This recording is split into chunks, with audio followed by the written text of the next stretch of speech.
आखिरकार आ गई ना फ़ान के मुंह पर भी स्टेटस वाली बात।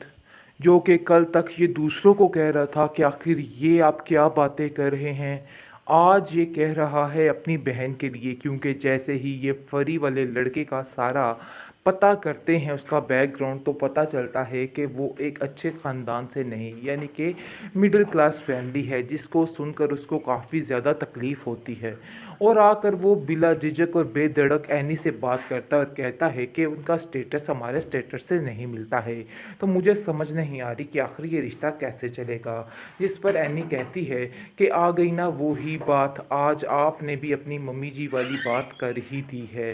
देख लीजिए आज क्या फ़र्क रह गया आप में और उनमें। आगे से आप देखेंगे वो कहता है कि नहीं, तुम नहीं जानती कि मामा इस बात के लिए नहीं मानेगी और कहेंगी कि नहीं, ऐसा नहीं हो सकता है। और फरी बेचारी ऐसे की ऐसे ही रह जाएगी और मैं नहीं चाहता हूँ। लेकिन आप देखेंगे कि एनी कहती है कि अभी भी तुम्हें बहुत सोच समझ के और ऐसे नहीं बल्कि बड़ी समझदारी से काम करना होगा।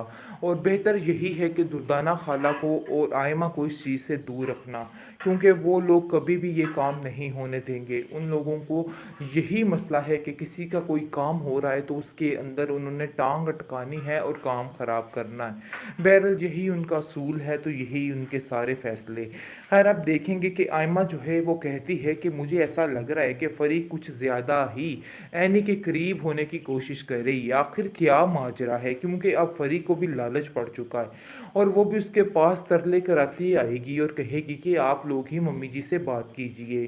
क्योंकि अब आयमा जो है बिल्कुल साइड पे हटने वाली है। बड़ी वो चीज़ बनकर आगे आगे होने की कोशिश कर रही थी, लेकिन बेसूद अब इस लड़की के हाथ भी कुछ भी नहीं आने वाला और ये लड़की खाली हाथ पीछे ही रहने वाली है। की कोशिश करो। लेकिन दूसरी तरफ आप देखेंगे कि काफ़ी परेशान हैं आइम एमल के माँ बाप, क्योंकि वो जानते हैं कि उनकी बेटी किस किस तरीके से जलील हो रही है और नौकरियों के लिए किस किस तरीके से धक्के खा रही है।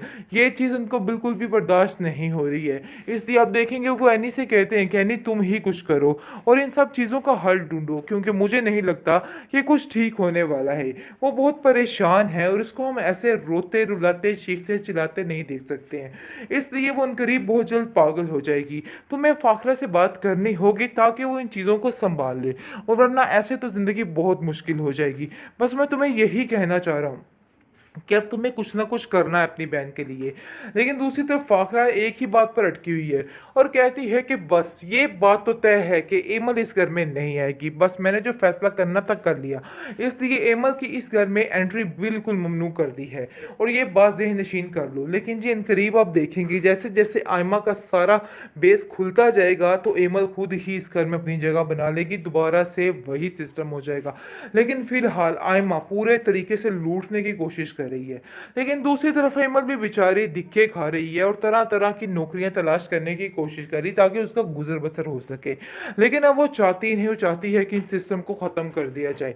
लेकिन अब देखेंगे कि ऐसा नहीं होने वाला है, इस आयमा की ही हार होने वाली है, क्योंकि उन लोगों ने जितनी चालाकी और होशियारी के साथ इस रिश्ते को किया है ये कभी भी पूरा नहीं हो सकता है। इसको यहाँ पर ख़त्म होना ही होना है, क्योंकि बहुत जल्द अफान और रैनी इसका सारा असली चेहरा लेकर शहरयार के सामने ले आएंगे और उसको बताएंगे कि देखो एमल में और एनी में कितना फ़र्क है, एमल में और आयमा में कितना फ़र्क है। और इस चीज़ का जब उसको फ़र्क पता चलेगा तो वो खुद ब खुद ही इस चीज़ से पीछे हो जाएगा।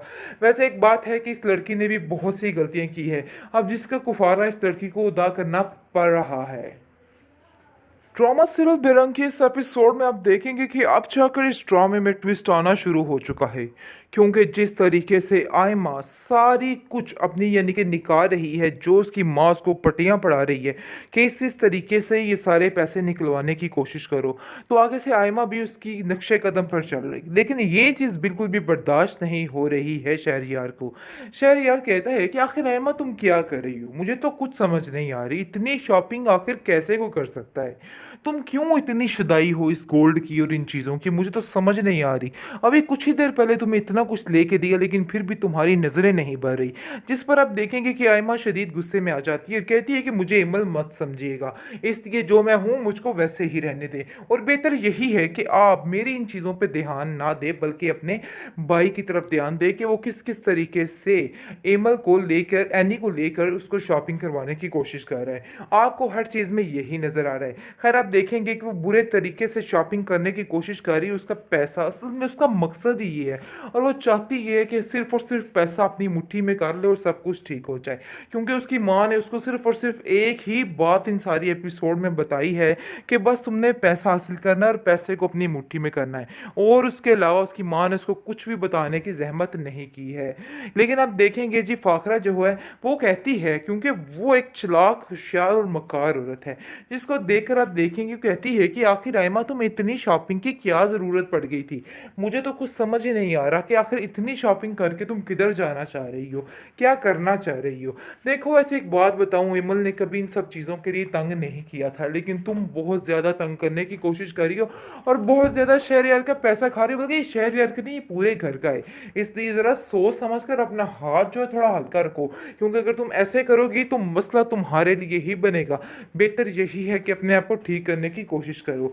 लेकिन दूसरी तरफ आप देखेंगे कि काफ़ी परेशान हैं आइम एमल के माँ बाप, क्योंकि वो जानते हैं कि उनकी बेटी किस किस तरीके से जलील हो रही है और नौकरियों के लिए किस किस तरीके से धक्के खा रही है। ये चीज़ उनको बिल्कुल भी बर्दाश्त नहीं हो रही है। इसलिए आप देखेंगे वो एनी से कहते हैं कि एनी तुम ही कुछ करो और इन सब चीज़ों का हल ढूंढो, क्योंकि मुझे नहीं लगता कि कुछ ठीक होने वाला है। वो बहुत परेशान है और इसको हम ऐसे रोते रुलाते चीखते चिल्लाते नहीं देख सकते हैं, इसलिए वो उनकरीब बहुत जल्द पागल हो जाएगी। तुम्हें फाखरा से बात करनी होगी ताकि वो इन चीज़ों को संभाल ले, और वरना ऐसे तो ज़िंदगी बहुत मुश्किल हो जाएगी। बस मैं तुम्हें यही कहना चाह रहा हूँ कि अब तुम्हें कुछ ना कुछ करना है अपनी बहन के लिए।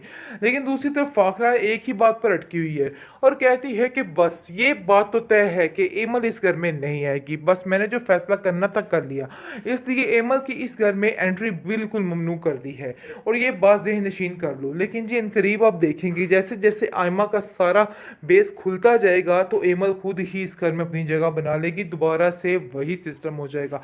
लेकिन फिलहाल आयमा पूरे तरीके से लूटने की कोशिश कर रही है, लेकिन दूसरी तरफ एमल भी बेचारी धक्के खा रही है और तरह तरह की नौकरियां तलाश करने की कोशिश कर रही ताकि उसका गुजर बसर हो सके। लेकिन अब वो चाहती नहीं, वो चाहती है कि इन सिस्टम को ख़त्म कर दिया जाए।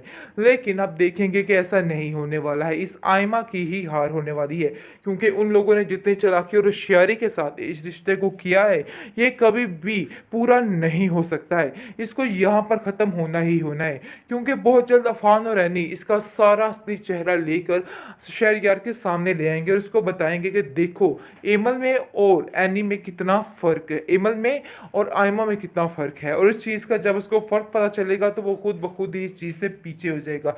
वैसे एक बात है कि इस लड़की ने भी बहुत सी गलतियाँ की है, अब जिसका कुफारा इस लड़की को अदा करना पड़ रहा है।